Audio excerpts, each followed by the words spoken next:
Hannah Barnes there. Well, joining me in the studio is Shalina Jan-Mohammed, author of Love in a Headscarf and Generation M. And from our Oxford studio, Douglas Murray, Associate Editor of The Spectator. Thank you both for coming in. Shalina, you apparently have a burkini.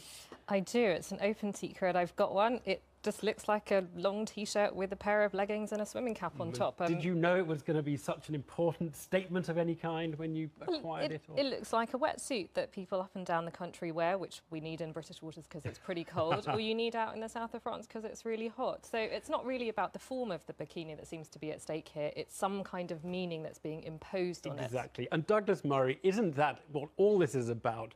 And in fact, you've written about this, saying it's a tokenistic thing to fixate on it. It's about the politics of picking on some symbol, however arbitrary, and making a big deal out of something relatively small.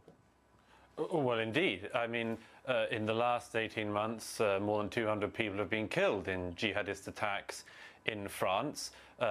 In the last few days, it's come out from Germany that the German government is looking not only at advising the German people to stockpile essential things like water in case of some mass casualty attack, but it's talking about conscription. And here we are with the summer's big story of French and indeed some German politicians competing to out-idiot each other by talking about the burkini. This is now a European tradition in the face of a genuinely serious societal problem that radical Islam poses across all of Europe, and obviously has its worst demonstrations in extremist attacks like those in Paris and in Germany in recent months. In the face of that, politicians compete with each other and the media compete with each other about really frivolous things. And the burkini is a frivolous debate to be having. Not one life is likely to be saved by a woman being fined on a beach in Nice for wearing a burkini. And that's the reason why they're doing it is straightforward.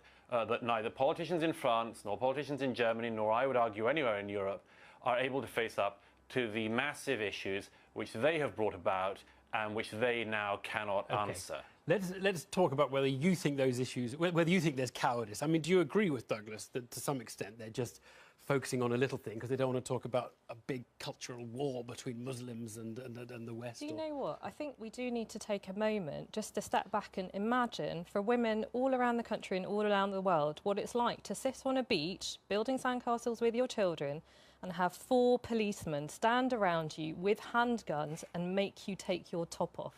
I think everybody really needs to let that sink in. That is quite serious. It's why we're discussing it, because it is. But this is not about just Muslim women. When we have a state and we have police telling women what they can and cannot wear, then we are into very dangerous territory. And I'll tell you which other organisations tell women what to and what not to wear at the barrel of a gun, and that is Daesh and the extremists. And women everywhere should be protesting at this kind of behaviour. I'm going to put something to you the Mayor of Cannes said. He's actually had quite a lot to say about this because Cannes was the first city. He said, when I took the decision to ban people from walking topless in the streets of Cannes, nobody said a thing about human rights. Apparently he did stop people walking topless. He probably didn't also say that women who wanted to go for a swim were somehow pledging allegiance to a terrorist organisation. Yeah, that was his other quote. Yeah, he said it's pledging allegiance. Look, Douglas, which is the better approach to the problem which you think exists? The French approach that Sarkozy is promoting, or the Anglo-Saxon approach that President Sarkozy now says he doesn't think is right, because it means we ignore each other, we tolerate each other, but ignore each other? Let me very quickly pick up on one of the things that's just been said before answering that, if I may, which is, of course, the parallel that's just been drawn breaks down, doesn't it, when we remember that the French authorities, grotesque as this, I think we are in agreement, is, do not then do to the women what ISIS and the Taliban do, which is to rape them and kill them. So it's a parallel that goes a certain way, but we have to keep this in some context. As for the, as it were, the competing manners of dealing with it, the interesting thing is, Evan, that in the last 15 years, we have had so many manifestations of this. Something blows up in London and people say, maybe we should look to the French model. And then 130 people get gunned down in an evening in Paris. And people say, maybe we should look in France at the Norwegian model or the Swedish model or the German model. And the fact is now is that everybody realizes that none of the models have worked. None of them have worked. They've all broken down. None of them were any good. None of them were fit for purpose. So you see, when Sarkozy Sarkozy now, purely for electoral reasons, obviously, says, oh, the Anglo-Saxon model of people living side by side, parallel communities. Look, if there weren't visual, videographic evidence for it, I would suspect that Nicolas Sarkozy has never been to the suburbs of Marseille or has never been to any suburbs of Paris, because if he did go to them, he would see that precisely that parallel existence exists in France. I would argue worse than any other European country. But it's not really a question of who's done it really well and who's done it really badly. Everybody has failed in the integration. Everybody has failed because immigration at the levels we've had it, and particularly at the levels that Chancellor Merkel has now pushed the continent into having Douglas? it, cannot possibly work. Douglas, the point is understood. I wanted Shalina to get a reply to that. Either model, the French model, the British model, or do you agree with Douglas that no model has worked, Shalina? The problem is when we try and stitch together ideas around immigration and what women should and shouldn't wear and the idea there's some kind of security and terrorism problem, then we are approaching the issue the wrong way. That's how we end up with policemen telling women to take their clothes off. What we need to think about is how do we enforce the rule of law to allow the citizens to flourish? And that has to be by allowing people to express their values and to participate in society. And if Muslim women want to do that by the way they dress, but actually being part of the public society, then we have to allow them to express that. That is the fundamental of why we live in a liberal democracy. Thank you both. Sure, Very straightforward fact, I'm afraid, on this terrorism thing that has to be confronted. Extremism and violence can come from absolutely any community, pretty much. I mean, even Buddhists, you know, when riled up in certain parts of the world, can become violent. The Quakers, I think, we can't go for, but but pretty much every community. So I accept that. This is not something to be picked up on. But Islamic extremism only comes from the Islamic religion and from followers of it, and that is an imported problem for Europe.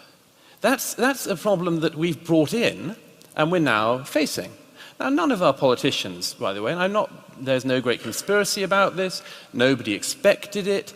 If you'd have said to a politician in the 1990s, in the early years of the 2000s, Europe is going to be racked by blasphemy debates, they'd say, what are you talking about? When did the Spanish Inquisition return? And then we all became used to it, that there were certain things you couldn't do that were actually blasphemy in a country like this and were punishable effectively by death, by a death sentence. We all accepted that. And now we're told we have to accept the terrorism. Well, maybe we do have to accept the terrorism as part of our life, but the publics have a right to be looking at the politicians and saying, look, this is a problem you brought in. It's not only to be talked about, it's not only to be talked about as a problem, but unless we're willing to do that bit of identifying, to my mind, the gap between what the public can see and what the public know, and what the political class is even willing to whisper, will continue to grow, and that's the gap where you have to worry. So who wants to take on what, or just a moment ago rather, that somehow this is a problem that has been brought into Europe by, I presume, Douglas means the immigration of Muslims in big numbers? There's no doubt that when you look at the Muslim world in general, there are lots of problems. We have enormous problems with regards to women's rights, LGBT rights, freedom of speech, human rights, and we got lots of things that we should be criticizing, and we are criticizing. But it would also be a very big mistake to think that the Muslim world is a monolithic whole and that all Muslims are similar and they have a similar worldview. In fact, they do not. There are enormous differences. There always were, historically, and today as well, depending on whom you talk to, which country, what time you are focusing on. The differences are amazing. My worry is extremists in one place are creating more extremists elsewhere.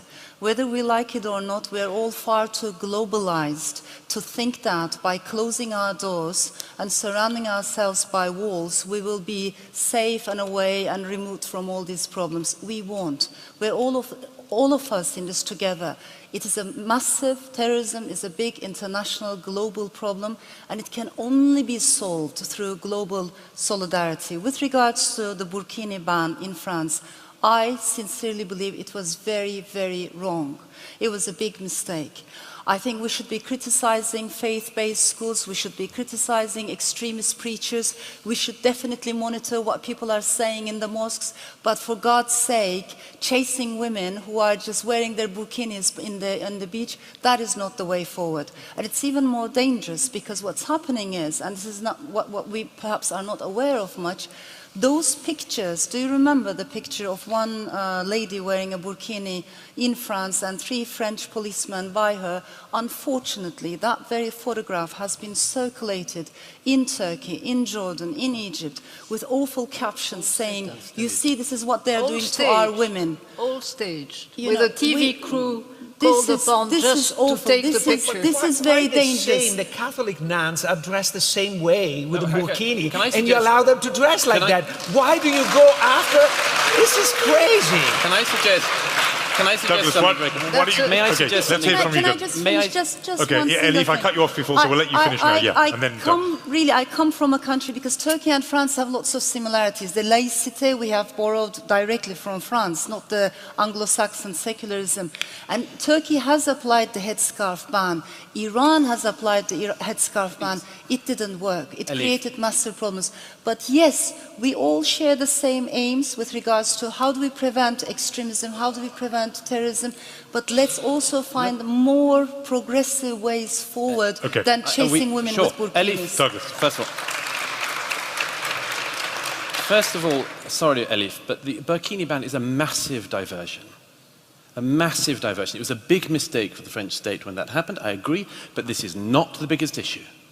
The biggest issue is that just up the road, again, a few days ago, 3 men with machetes went through a London street hacking at people saying this is for Allah. Okay? That's our problem. And this is always the way with this. We always have diversions, and some of these diversions we bring upon ourselves. But let me just get back to the main point. We have had historically massive issues in Europe. Nobody who knows anything about our history wouldn't pretend that. But this is a civil war within a religion which was not our war, and it has become our war. It has become our war, and Elif, you are right and wrong. You are totally wrong to say that there isn't some agreement on this. If you are a Muslim and you follow Islam, you believe that the Quran came from God, and you believe that what is in it is at least very hard to run against. And so now we have a situation in a country like this one, where actually the majority of British Muslims want being gay, like I am, to be made illegal now, okay? So we had a nice liberal agreement in recent decades over being gay, and now you import a community which actually thinks not just that they're not on board with gay marriage, but they think it should be made a lock-upable offence. Where does that come from? It comes from Islam, okay? Where do all these things come from? They come from this, and I'm sorry, but it is a much worse problem than we think. Okay, one poll last year showed that 50% of British Muslims would not go to the police if they knew somebody involved in an ISIS-like group was around them. Another poll showed 2/3 of British Muslims saying they would not go to the police if they knew somebody involved in extremist activity. What the hell are we doing? What the hell are we doing in ignoring that? Okay, Douglas, let me... Yeah, but this is so I know, unfair. Elif. This is so I unfair. will... This problem and a possible solution. See who the most vilified people in the Muslim community in this country, they are the reformers. Every single case, it's the reformers. Okay? And one of the London Bridge attackers last year attacked an imam who's a friend of mine in London. Okay? Everybody knows this. The reformers are on the edge of this. And this is the point. Okay. The reformers may lose. And that used to be a big tragedy for the Islamic world. And now it's a tragedy for Britain. Okay, Elif wants to come in and then we're going to questions.